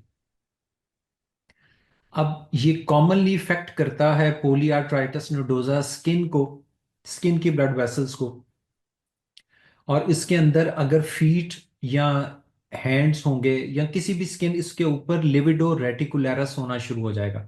लिविडो रेटिकुलरस होता है कि आपको एक सेंट्रल एरिया मिलेगा ब्लैकिश या रेडिश, और उसके बाद यहाँ ऐसे ऐसे करके एक टेंटिकल्स की तरह के बाहर की तरफ जाते हुए एरियाज मिलेंगे रेडिश। इसको कहते हैं livedo reticularis. Net like pattern reddish blue skin discoloration. फिर स्किन के अंदर नोड्यूल्स बनना शुरू हो जाएंगे, कुटेनियस नोड्यूल्स। और इन द एंड जब आर्टरीज बिल्कुल थ्रोम्बोज्ड हो जाएंगी तो वहां पे आर्टीरियल अल्सर बनना शुरू हो जाएंगे जिसको इस्केमिक अल्सर भी कहते हैं। और एंड पे पल्स नहीं आ रही होगी और डिजिट्स की या उस अफेक्टेड एरिया की गैंग्रीन स्टार्ट हो जाएगी। पेरिफेरल नर्व्स को भी ये इफेक्ट करेंगे और उसके अंदर पोलीन्यूरोपैथी या मोनोन्यूराइटिस मल्टीप्लेक्स। अभी अभी हमने न्यूरोलॉजी का पढ़ा है मॉड्यूल, जल्दी से मैं बता देता हूँ। मोनोन्यूराइटिस मल्टीप्लेक्स होता है, मोनो एक, न्यूराइटिस नर्व्स की इन्फ्लेमेशन, मल्टीप्लेक्स कोई एक कहीं की कोई एक कहीं की। तो कभी हो सकता है कि एक नर्व ये जो डेल्टॉइड को सप्लाई कर रही है ये इफेक्ट हो जाए, एक काफ की इफेक्ट हो जाए, एक गट की इफेक्ट हो जाए, तो इसको कहेंगे मोनोन्यूराइटिस मल्टीप्लेक्स। पोलीन्यूरोपैथी के ढेर सारी नर्व्स चाहे वो सिमेट्रिकल हैं या एसिमेट्रिकल हैं वो इफेक्ट होनी शुरू हो जाएंगी। तो चूंकि नर्व्स को भी ब्लड सप्लाई चाहिए, तो जब नर्व्स को ब्लड सप्लाई नहीं होगी तो न्यूरोपैथी स्टार्ट हो जाएगी। उसके बाद गट की वेसल्स अगर इफेक्ट हुई तो एब्डोमिनल पेन स्टार्ट हो जाएगी इस्कीमिया की वजह से। फिर वो एरिया जब रप्चर हुआ, ये एनोरिज्म रप्चर कर रहे थे ना, तो ये उसके साथ मेलिना स्टार्ट हो जाएगा, ब्लैक टारी स्टूल्स। और अगर टेस्टिस का हुआ तो टेस्टिकुलर पेन इफेक्ट होनी शुरू हो जाए। किडनीज के अंदर ये या रीनल आर्टरी थ्रोम्बोसिस करेगा, रीनल इन्फॉक्शन करेगा। यही वाला अगर मेन रीनल आर्टरीज को इफेक्ट हुआ तो ये एक्यूट किडनी इंजरी भी कर सकता है। अच्छा, अब यही वाले फीचर्स लाजमी नहीं है कि ये ग्लोमेरुलोनेफ्राइटिस करें, लेकिन ये कर भी सकते हैं। इसमें क्या होता है कि सबसे पहले अगर किडनीज की आर्टरीज जो हैं वो इफेक्ट हों तो पहले हाइपरटेंशन होगी, फिर उसके बाद हाइपरटेंशन मिल के किडनीज के ऊपर इफेक्ट करेगी और जीएन होना शुरू हो जाएगा जिसके अंदर हिमाचूरिया और प्रोटीन यूरिया होना शुरू हो जाएगा। कहने का मकसद यह है कि पोलियार्ट्राइटिस नोडोजा किडनीज को इफेक्ट कर सकता है विदाउट जीएन, और ऐसा भी हो सकता है कि जीएन इसका फीचर हो, लेकिन जो ही जीएन इसका फीचर होगा, हाइपरटेंशन मस्ट एलिमेंट होगा उस जीएन का। अदरवाइज ये polyarteritis nodosa renal artery, simple renal artery thrombosis या रीनल इन्फाक्शन के साथ प्रेजेंट करता है। ठीक है। और अगर आप इसका आर्टीरियोग्राम कराएं तो ये देखो, ये बीडेड अपीयरेंस आई हुई है string of pulse renal artery की। और अगर आप स्मॉलर आर्टरीज की बात करते हैं तो ये छोटे छोटे जो आपको डॉट्स नजर आ रहे हैं, ये डायलेटेड वेसल्स हैं ये वाले। तो ये भी स्ट्रिंग ऑफ पल्स अपीयरेंस है सीटी के अंदर। अच्छा, अब इसमें इंपॉर्टेंट चीज ये है, लंग्स आर स्पेयर्ड। ये इंपॉर्टेंट है, इसको भूलना नहीं है।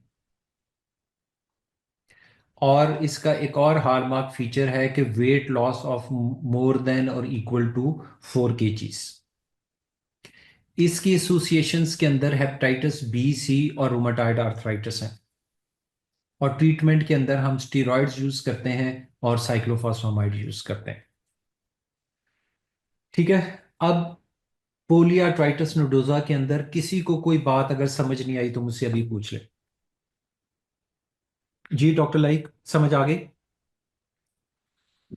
जी ये सर जीएन और हाइपरटेंशन वाले पॉइंट्स। हाँ। अच्छा देखो, अभी ना रीनल मॉड्यूल आपका होगा, तो उसके अंदर हम जीएन जो है ना डिटेल से पढ़ेंगे। ये एक्चुअली अभी थोड़ा सा आपको ना ये इसकी समझ आना थोड़ा सा मुश्किल है ग्लोमेरुलर नेफ्राइटिस। आप अभी इस स्टेज के ऊपर बस रटा मार लो कि किडनीज को ये विदाउट जीएन भी इन्वॉल्व करेगा, और अगर ग्लोमेरुलर नेफ्राइटिस हुआ तो हाइपरटेंशन इसका फीचर हो जाएगा। ठीक है। डॉक्टर ईमान, आपको समझ आ गई? Yes sir. डॉक्टर आमीन, Yes, sir. कोई किसी किस्म की एम्बिगुइटी इस सारे प्रोसेस के अंदर? No sir. जी डॉक्टर ईमान। No sir.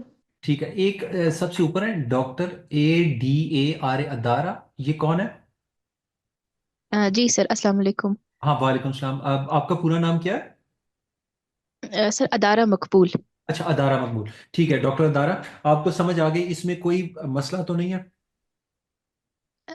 नहीं सर, ओवरऑल तो मुझे समझ आ चुकी है। सिर्फ जो जीएन और हाइपरटेंशन का जो हाँ पॉइंट हाँ आपने बताया था, वो जो हाँ आप, तो अगर फिर इंशाल्लाह आगे जाके फिर जब मैं रीनल मॉड्यूल करेंगे शायद तब मुझे ज्यादा क्लियरली समझ आ जाए इस हाँ बात की। हाँ हाँ हाँ, बिल्कुल ठीक है, बिल्कुल ठीक है। तो आपने बस ये जितने पॉइंट्स इधर लिखे हुए हैं ना, इन सारों को रटा मारना शुरू कर दो।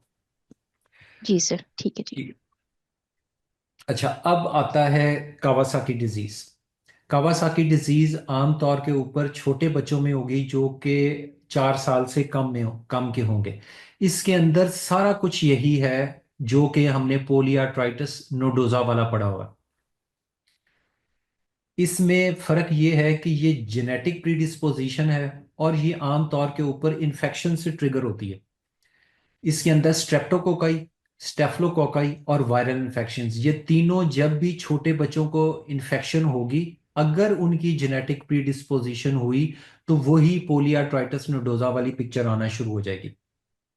इसके अंदर आमतौर के ऊपर बी लिम्फोसाइट्स एक्टिवेटेड होते हैं और प्लाज्मा सेल्स बनते हैं। ये जब आप इम्यूनोलॉजी का मॉड्यूल पढ़ोगे तो आपको ये भी समझ आने शुरू हो जाएंगे कि भाई ये बी लिम्फोसाइट्स क्या हैं और आईजीए प्लाज्मा सेल्स क्या हैं। अभी बस इस स्टेज के ऊपर आपने इसको रटा मार लेना है।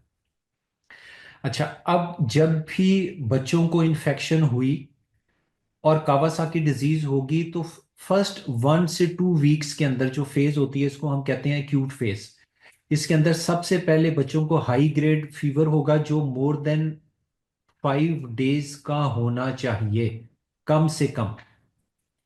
उसके बाद इनको कंजेक्टिवाइटिस होगा, रैश होगा, एडिमा होगा फीट का या हैंड्स का, लिम्फ नोड्स एनलार्ज होने शुरू हो जाएंगे, और म्यूकस मेम्ब्रेन्स जो हैं वो चेरी रेड कलर की होनी शुरू हो जाएंगी।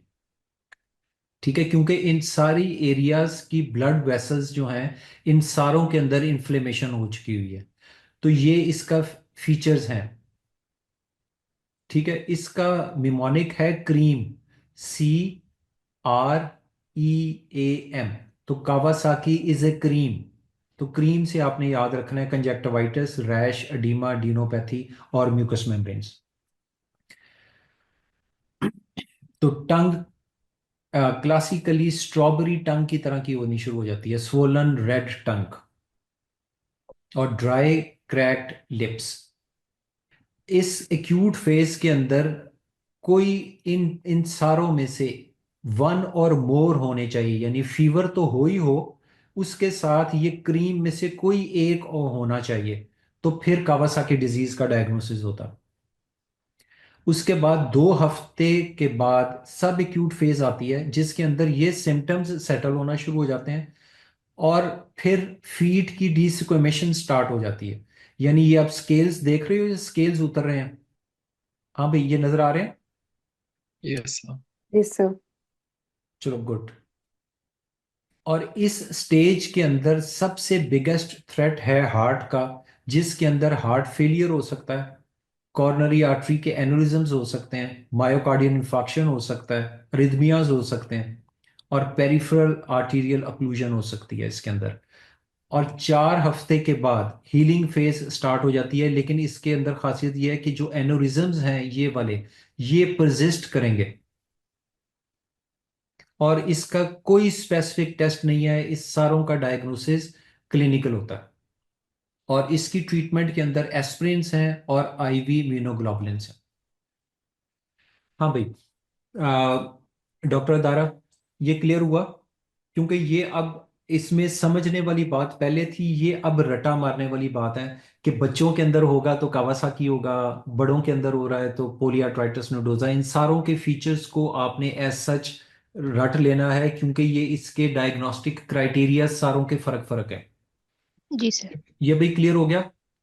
जी sir. Doctor Rameen, Yes. Iman, yes sir. Like?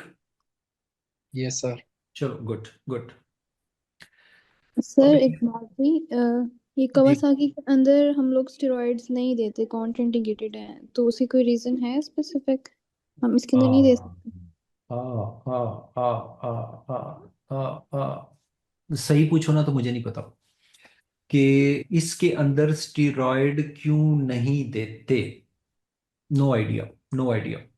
Okay sir. हाँ। अच्छा, अब आगे है Buerger's disease. Buerger disease, doctor Amin ये पढ़ें, क्या लिखा हुआ है? Non-atherosclerotic segmental inflammatory disease in the small and medium-sized vessels of the hands and feet. ठीक है, अब पहला वर्ड जो आपको ये लिखा हुआ है नॉन एथ्रोस्क्लेरोटिक, इसका मतलब है कि वेसल्स के अंदर लिपिड और उसके प्लैक्स नहीं होंगे। ठीक है। सेगमेंटल का क्या मतलब हुआ जी डॉक्टर अमीन? जो divided हो into different parts. हाँ, सेगमेंट्स यानी कि कुछ आर्टरीज ऐसी होंगी उसका सेगमेंट इन्वॉल्व होगा, कंप्लीट थ्रू आउट वो इन्वॉल्व नहीं होंगी। ठीक है। तो एक तो नॉन एथ्रोस्क्लेरोटिक है और दूसरा ये सेगमेंटल है, और इसके अंदर इन्फ्लेमेशन डिजीज है स्मॉल और मीडियम साइज वेसल्स की, ऑफ किस चीज के? Hands and feet. Good good good good. ये आमतौर के ऊपर क्रॉनिक स्मोकर्स के अंदर होता है। नेक्रोटाइजिंग वेस्कुलाइटिस होगा जो कि डिजिट्स को इन्वॉल्व करेगा, और सबसे पहले ब्लड फ्लो कम होना शुरू हो जाएगा।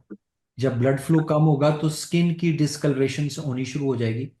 सबसे पहले डिजिट्स ग्रे कलर की होंगी, फिर उसके बाद ब्लू कलर की होंगी, और फिर उसके बाद ये जब ब्लूइश डिस्कलरेशन होगी, यहाँ पे रिनॉल्ड्स फिनोमेना होना शुरू हो जाएगा कि ये यूं ही आप ठंड में जाएंगे तो वहां पे स्किन नॉर्मली अपना कलर चेंज करना शुरू कर देगी और वो ब्लूइश होना शुरू हो जाएगी, और एंड के ऊपर पेल रेड होना शुरू हो जाएंगे। इस पेल रेड जब होगा इसके अंदर जब ये कलर आता है इसका मतलब होता है कि आर्टीरियल ग्रोथ हो चुकी हुई है अब नॉर्मल, जिसको हम कहते हैं कॉक्सक्रू कोलेटरल्स। ये कॉक्सक्रू कोलेटरल्स ये है कि अब अज्यूम करो कि ये हैंड और फीट की इन्फ्लेमेशन हो चुकी हुई है इन वेसल्स की, तो जो भी है इस्केमिक एरियाज वो अपनी आर्टरीज को, जो स्मॉल आर्टरीज हैं, उसको ग्रो करेंगे ताकि उस इस्केमिक एरिया के अंदर ब्लड की सप्लाई आनी शुरू हो जाए। तो जब ब्लड की सप्लाई के लिए आर्टरीज ग्रो कर रही होंगी तो वो गोल गोल चक्कर लगा के करेंगी। तो इसको स्पेसिफिकली इसको कहते हैं कॉर्क स्क्रू कोलैटरल्स, जो कि इसका फीचर है। तो डार्क स्किन कलर के अंदर पीपल जो होंगे उसमें स्किन कलर जो है वो वाइट आपको लगेगा कि वाइट हो रहा है। ये वाइट स्किन पीपल के अंदर जो है वो ग्रे, ब्लू और रेड हुआ करता है। एंड में जब बिल्कुल इस्कीमिया होगा तो अल्सर्स बनने शुरू हो जाएंगे, गैंग्रीन होनी शुरू हो जाएगी, और इस एरिया की वेसल्स के अंदर फिर एंड पे इंफेक्शन और इन्फ्लेमेशन स्टार्ट हो जाएगी, जिसको हम कहते हैं थ्रोम्बोफिलीबाइटिस। थ्रोम्बो और फिलीबाइटिस यानी थ्रोम्बस बन गया है, इन्फ्लेमेशन हो गई हुई है, और ये आर्टरीज और वेन्स दोनों की हो सकती है। इसकी 3 स्टेजेस होती हैं। सबसे पहले एक्यूट फेज होती है। एक्यूट फेज के अंदर थ्रोम्बस बनता है including neutrophils and giant cells, जो कि अक्लूड कर देता है वेसल ल्यूमेंस को, और ये स्पेयर करता है वॉल को इस एक्यूट फेज के अंदर। सब एक्यूट फेज के अंदर प्रोग्रेसिव ऑर्गेनाइजेशन ऑफ थ्रोम्बस होगी, और क्रॉनिक के अंदर इन्फ्लेमेशन सबसाइड कर जाएगी, और ऑर्गेनाइज्ड थ्रोम्बस और वेस्कुलर फाइब्रोसिस जो है वो रहेगा। इसको कहते हैं थ्रोम्बोएंजाइटिस ऑब्लिटरेंस। और इसकी ट्रीटमेंट कोई नहीं है, इसकी ट्रीटमेंट बस यही है कि आप स्मोकिंग जो है रोक दें। वैसे कुछ लोगों के अंदर आप कैल्शियम चैनल ब्लॉकर्स दे के, खास तौर के ऊपर वो पेशेंट्स जिनको हाइपरटेंशन हो, आप कैल्शियम चैनल ब्लॉकर्स दे देते हैं। कैल्शियम चैनल ब्लॉकर्स वेजो डायलेटर्स होते हैं, तो आप उससे हेल्प ले सकते हैं, लेकिन इसकी कोई डेफिनेटिव ट्रीटमेंट नहीं है। हाँ भाई, यहाँ ये सारा क्लियर हो गया। इसके अंदर कोई समझने वाली बहुत ज्यादा बात नहीं है, ये इसके अंदर रटा लगाने वाली ज्यादा बात है। तो ये इरिवर्सिबल है ना, क्योंकि ओ थ्रोम्बस यस, बन गया यस बीच में। यस, ये रिवर्सिबल है, ये रिवर्सिबल है। अगर अर्ली स्टेज के ऊपर हो तो स्मोकिंग रोक के कुछ कर बचत हो सकती है, लेकिन ये आमतौर के ऊपर रिवर्सिबल होती है। क्योंकि इसमें ये देखो ना, अगर ये क्रॉनिक स्टेज के अंदर आया है तो वहां पे तो ऑर्गेनाइज्ड थ्रोम्बस बन गया हुआ है और वेसल्स का फाइब्रोसिस हो गया हुआ है। तो इस ये वाली स्टेज जो है, ये क्रॉनिक फेज जो है, ये तो टोटली इरिवर्सिबल है। तो एक्यूट फेज के अंदर यस, लेकिन इसकी चूंकि डेफिनेटिव ट्रीटमेंट कोई नहीं है, इसलिए प्रोबेबली ये रिवर्सिबल है। अब आता है लास्ट में वेगनर्स ग्रैनुलोमेटोसिस। वेगनर्स ग्रैनुलोमेटोसिस में साइनोसाइटिस होगा, नेजल ब्लीड होगा, और एक्सक्यूज मी। सैडल नोज होंगे।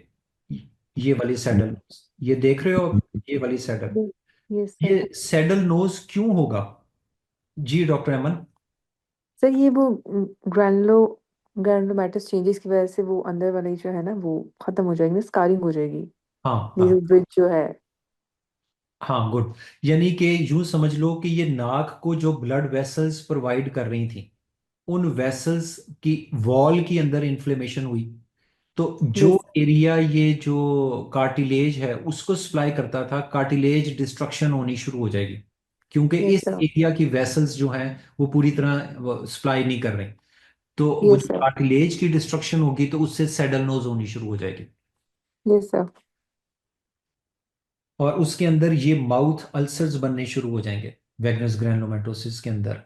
लंग्स के अंदर जब ये होंगे तो कफ और हेमोप्टासिस, और लंग्स के अंदर ये ब्लीड होनी शुरू हो जाएंगे, जिसके अंदर आपको लंग्स इनफिल्ट्रेट मिलेंगे, और साथ कैविटीज बननी शुरू हो जाएंगी। ये हैं कैविटीज।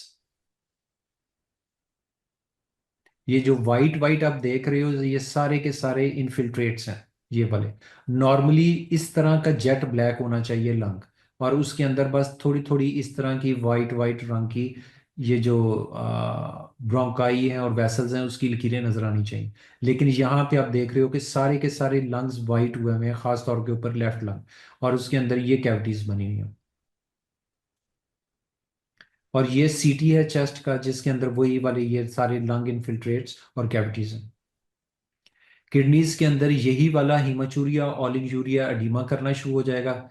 ये आमतौर के ऊपर जीएन करता है, जिसमें प्रोटीन यूरिया और हीमोजूरिया, ये जब आप किडनी का पढ़ेंगे तो उसमें आपको ये दोबारा से एक्सप्लेन कर देंगे। और ये रैपिडली प्रोग्रेसिव ग्लोमेरुलोनेफ्राइटिस करता है और एकेआई भी कर सकता है। इसके अंदर वैगनस ग्रैनुलोमैटोसिस के अंदर मल्टी सिस्टम इन्वॉल्वमेंट होगी, जिसमें हार्ट के अंदर पेरिकार्डाइटिस, स्किन में परपरास, एल्बो नोड्यूल्स, जॉइंट्स का आर्थराइटिस और कंजेक्टिवाइटिस। इसका डायग्नोस्टिक है सीरम एंका, जो कि एंटी न्यूट्रोफिलिक साइटोप्लाज्मिक एंटीबॉडीज, ये पॉजिटिव होंगे। और ट्रीटमेंट के अंदर स्टेरॉइड्स और साइक्लोफॉस्फामाइड है। ठीक है, तो ये वैगनस ग्रैनुलोमैटोसिस ज्यादा आप पढ़ेंगे उसमें किडनी के अंदर। अभी मैंने जस्ट इसको रीकैप करने के लिए आपको उसके मोटे मोटे फीचर्स जो हैं वो बता दिए, तो इनको 1 2 3 करके इसको रटा मार लेना। ठीक है, अच्छा अभी हम ना आज का लेक्चर आज इधर ही खत्म करते हैं, तो कल हम इधर से दोबारा स्टार्ट करेंगे। तो आप लोगों ने आज क्या करना है कि अभी आपको ना मैं इसका पीडीएफ भेज देता हूँ।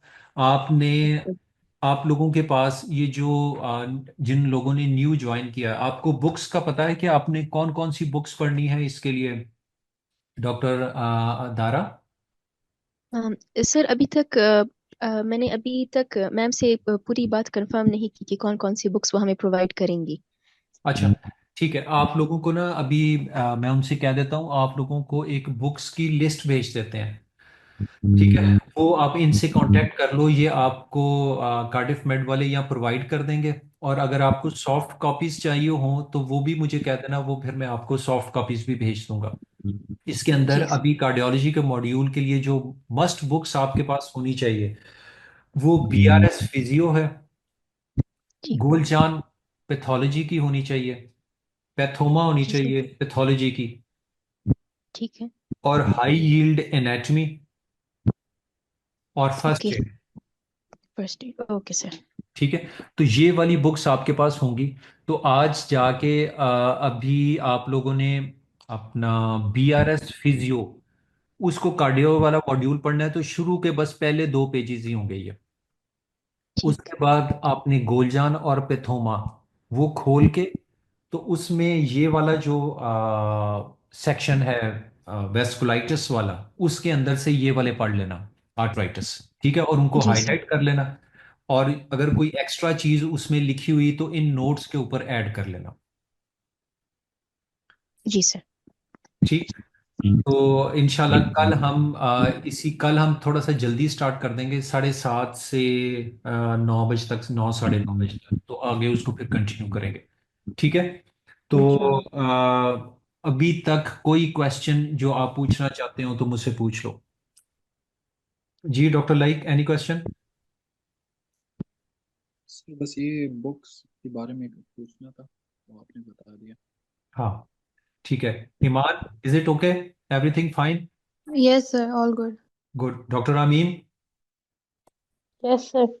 ठीक है, और ये जो बच्चों आप लोगों ने आज सुना है ना, अगर आप लोगों ने आज रात को इसको ना रिवाइज किया और उसको ना याद किया, तो कल तक ये काम जो है ये डबल हो जाएगा, और आप लोगों का काम पाइल अप होता रहेगा, और जो फिर बाद में जाके कवर करना बहुत मुश्किल हो जाएगा। तो एक असूल रखो, रोज का काम रोज। तो आज अभी 9 सवा 9 हुए हैं, तो आप लोगों ने अपनी बुक्स में से तकरीबन कोशिश करो कि 11 बजे तक इनको रटा मार लो, और सुबह उठ के एक बार इसको रिवाइज कर लेना। ठीक है, Okay, sir. कर लोगे कि जी नहीं सर कर लोगे? कर लेंगे सर। इतना ढीला सा कर लेंगे किसने कहा कर लेंगे सर। है? हाँ चलो ठीक है, गुड गुड, शाबाश। आज अब हम खत्म करते हैं, इंशाल्लाह कल फिर मुलाकात होती है। ठीक है, ओके भाई, अल्लाह हाफिज। अल्लाह हाफिज सर। थैंक यू सर अल्लाह हाफिज अल्लाह हाफिज।